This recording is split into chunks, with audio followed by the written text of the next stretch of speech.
Hey folks, all doing? Hero of None here with your Mundus Minute on March 12th, 2021. ESO news, luxury merchant, and golden merchant stuff, all in a few minutes. First up in the news, the new Flames of Ambition DLC and Update 29 is now live on PC and Mac.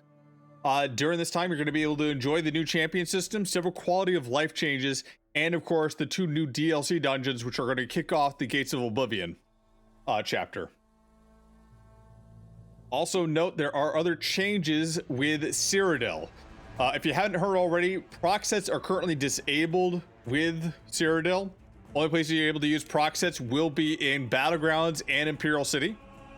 They did plan to disable them until Update 31. However, they're now going to try to shift that all the way to Update 30. And they're going to have a few more changes to proc sets during that time frame. And they're still looking to do other updates to Update 31, where they can have customizable campaigns and rule sets that relate to item sets. Probably with the ability to turn proc sets on or off, depending on which campaign you choose.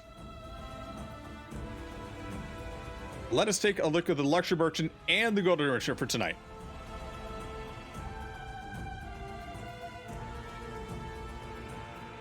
So first up on the Luxury Merchant here, Ancient Orcish Counterweight, which can be raised or lowered. Orcish Seals, covering the whole range of Orc clans.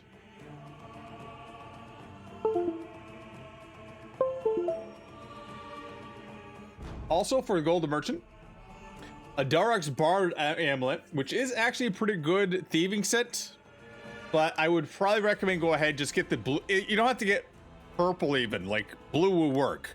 The 4-piece bonus on this reduces your sneak radius, which will help you steal from steal in front of guards and other NPCs a lot easier, along with a few other sets you could stack. Vampire's Lord Necklace, which will increase your Magicka spell damage, spell critical, and increases the bonuses and penalties of your vampire stage, depending on how far you progressed. As you can see down below here, it kind of gives you an idea of how much flame damage taken and ability cost increase will go, but how much it will reduce your vampire cost abilities. Really not a great set. There's other sets that are probably better out there, to be honest. But I mean, I guess it does kind of boost up the vampire skill line if you want to go with that. For 250k, next is a combat physician. When you critically heal yourself or an ally, you grant them a damage shield that absorbs 4,308 damage over 6 seconds. It can occur once every 6 seconds. I see this used a bit in PvE and PvP. Well, not Cyrodiil PvP now, but in other cases, I do see this used a bit. So you might actually want to pick this up if you don't have one already for an alternate healing set. And then Necklace and Befall's Hand.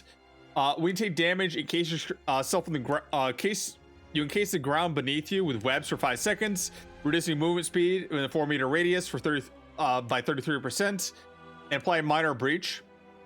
After 5 seconds, it bursts with venom, dealing 2,693 damage.